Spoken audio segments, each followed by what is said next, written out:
Everyday అదే.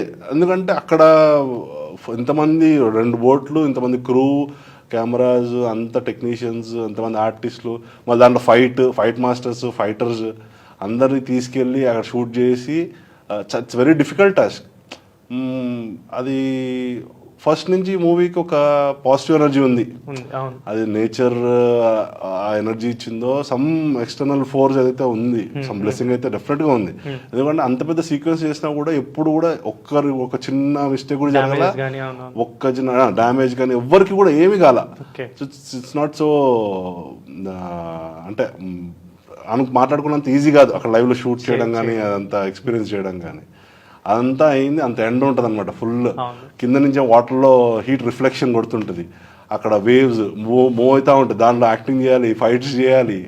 Boat స్టేబుల్గా ఉండదు కదా, సెట్లో వేసినంత ఈజీగా ఉంటుంది అక్కడ.